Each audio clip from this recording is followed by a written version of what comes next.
नमस्कार दोस्तों, आपके अपने चैनल हमारे संस्कार में आपका बहुत बहुत स्वागत है। आज हम आपके लिए लेकर आए हैं करवा चौथ व्रत के बारे में जानकारी। लेकिन उससे पहले अगर आप हमारे चैनल पर नए हैं और अभी तक आपने चैनल को सब्सक्राइब नहीं किया है तो प्लीज़ हमारे चैनल को सब्सक्राइब करें, वीडियो को लाइक करें, ज़्यादा से ज़्यादा शेयर करें ताकि ये जानकारी और लोगों तक भी पहुँच सके, उन्हें भी इसका लाभ प्राप्त हो सके। बेल आइकन को दबाना ना भूलें ताकि हमारी आगे आने वाली वीडियो की जानकारी नोटिफिकेशन के ज़रिए आपको मिल जाया करे। कमेंट्स बॉक्स में जय हो करवा चौथ माता की, हर हर महादेव लिखना ना भूलें। सभी माताओं बहनों का, बहू बेटियों का सुहाग हमेशा अखंड रहे। आपके घर में धन धान्य की कभी कमी ना हो। जैसा कि हम सभी जानते हैं, श्रावण मास में आने वाली तीज से त्योहारों की श्रृंखला शुरू हो जाती है। उसी श्रृंखला की एक कड़ी है करवा चौथ। करवा चौथ नवरात्रि समाप्त होते ही उसके बाद में दशहरा और उसके बाद में मनाया जाने वाला पावन पर्व है जो कि सुहागिनों के सुहाग से जुड़ा हुआ है।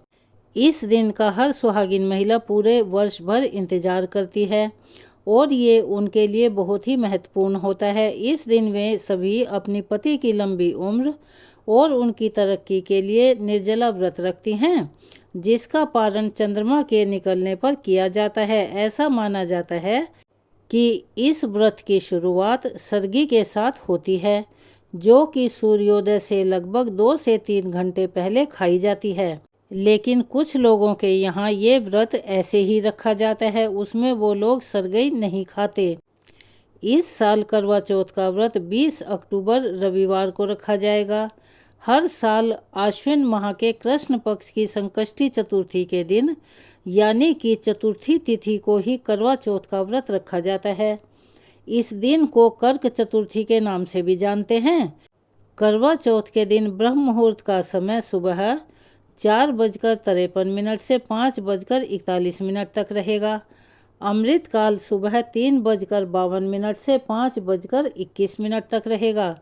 रोहिणी नक्षत्र सुबह 8:32 तक रहेगा और इस दिन सिद्धि योग भी बन रहा है, जिसे बहुत शुभ माना जाता है, जो कि सुबह सूर्योदय से लेकर शाम को 5:41 तक रहेगा।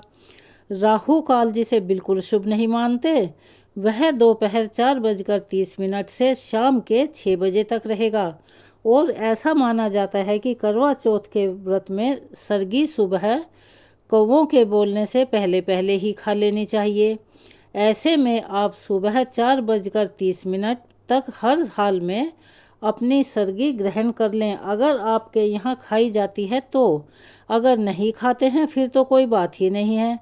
चलिए अब बताते हैं पूजा के शुभ मुहूर्तों के बारे में। करवा चौथ की पूजा का सबसे शुभ मुहूर्त है जो कि शाम को होता है 5:46 से 7:09 तक। इस समय आप चंद्र देवता की पूजा की तैयारी पहले से कर लें। हाथ में अक्षत या गेहूं के 7 या फिर 11 दाने लेकर करवा चौथ के व्रत की कथा को पढ़ें या किसी से सुनें। जो भी मुख्य पूजा होती है उसकी तैयारी आप कर लें। और रात 8:15 पर चंद्रोदय का समय है। इस समय आप चंद्र देवताओं को अर्घ देने के बाद अपने पति के हाथों जल और मिठाई खाकर या जो भी पकवान आपके यहाँ परंपरा के अनुसार बनाया जाता है और खाया जाता है उसे ग्रहण करके अपने व्रत का पालन कर सकती हैं। अब हम आपको बता रहे हैं कि पूजा की थाली में ऐसी कौन सी 7 चीज़ें हैं जिनके बिना करवा चौथ का पूजा या व्रत अधूरा माना जाता है, पूर्ण नहीं होता। सबसे पहले तो आपको पूजा विधि के बारे में जानना चाहिए।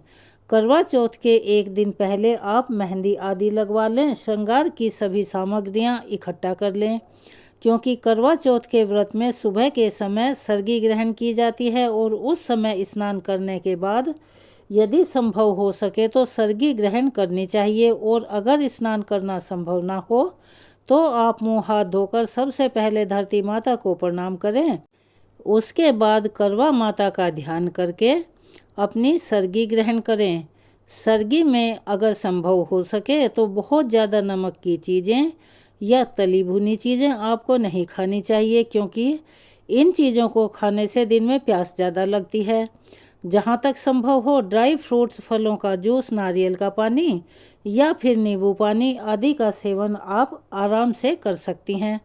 करवा चौथ के दिन सुबह स्नान करने के बाद साफ स्वच्छ वस्त्र धारण करें, 16 श्रृंगार करें और फिर आप अपने साफ हाथों से घर के मंदिर की दीवार पर गेरू से फलक बनाकर करवा माता का चित्र बनाएं। हो सके तो करवा माता की जो तस्वीर मार्केट में मिलती है, आप उनकी भी स्थापना करके पूजा कर सकते हैं।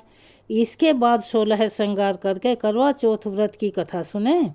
सुबह और शाम दोनों ही समय कथा सुननी चाहिए। इसके बाद आप निर्जला व्रत रखें। अगर आपके यहाँ फलाहार ग्रहण कर सकते हैं, क्योंकि कुछ लोगों के यहाँ क्या करते हैं कि वो सुबह की चाय पी लेंगे, फिर व्रत रखेंगे, फिर कथा सुनने के बाद दोबारा से चाय ले लेते हैं। तो आपके यहाँ जैसा रिवाज हो वैसे करें। वैसे अगर आप इसको निर्जला करते हैं तो ये व्रत ज़्यादा पुण्यदायी और फलदायी होता है। उसके बाद अपनी सासू माँ और अपने घर के बड़े बुजुर्गों के पैर छुएं। शाम की पूजा करने के लिए आपको पूजा की थाली तैयार करके रखनी है। आप एक चौकी पर करवा माता की तस्वीर स्थापित कर लें, फिर एक करवा चावल भरकर उसे दक्षिणा के रूप में रख लें। इस दौरान आप अपनी मान्यताओं के अनुसार या अपने घर में जिस प्रकार से आप पूजा करते हैं, जिसमें दान की सामग्री या बायना जो निकाला जाता है वह रखें और पूजा कर लें। इसके बाद चंद्रमा निकलने के बाद चंद्र देवता को अर्घ्य दें। सबसे पहले छलनी की सतह पर, यानी कि उसका जो गोल फ्रेम होता है, उसके ऊपर एक जलता हुआ दिया रखें।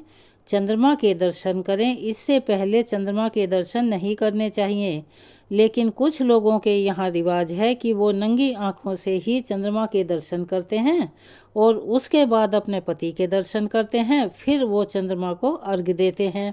अगर आप छलनी का प्रयोग कर रहे हैं तो उसमें एक जलता हुआ दिया रखें, 7 बार चंद्रमा को देखें और 7 बार ही छलनी के माध्यम से अपने पति को देखें।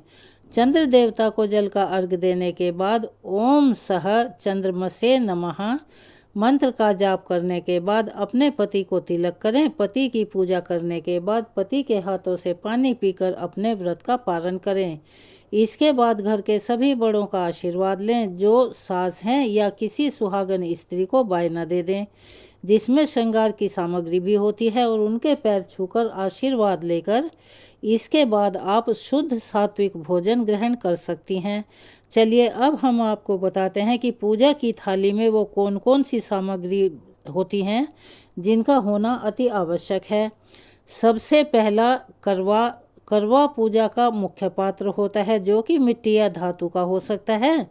दूसरा है दीपक, तीसरा सिंदूर, चौथा मिठाइयाँ, पांचवें फूल, छठा छलनी और 7वां जल। पवित्रता के लिए एक पात्र में जल अवश्य रखें। यह पूजा के दौरान ताजगी और शुद्धता का प्रतीक माना जाता है। तो यह हमने आपको करवा चौथ के व्रत और उसकी सामग्री और पूजा विधि के बारे में जानकारी दी। आपको कैसी लगी? अगर आपका कोई सवाल है तो आप कमेंट्स बॉक्स में पूछ सकते हैं। अगर आप चैनल पर नए हैं तो प्लीज़ चैनल को सब्सक्राइब करें, वीडियो को लाइक करें, ज़्यादा से ज़्यादा शेयर करें ताकि यह जानकारी और लोगों को भी मिल सके। बेल आइकन को दबाना ना भूलें ताकि हमारी आगे आने वाली वीडियो की जानकारी आपको नोटिफिकेशन के ज़रिए मिल जाया करे। कमेंट्स बॉक्स में जय हो करवा चौथ माता की, हर हर महादेव लिखना ना भूलें। अपना सहयोग और प्यार हमें ऐसे ही देते रहें। चैनल को सब्सक्राइब और वीडियो को लाइक और शेयर करना ना भूलें। धन्यवाद।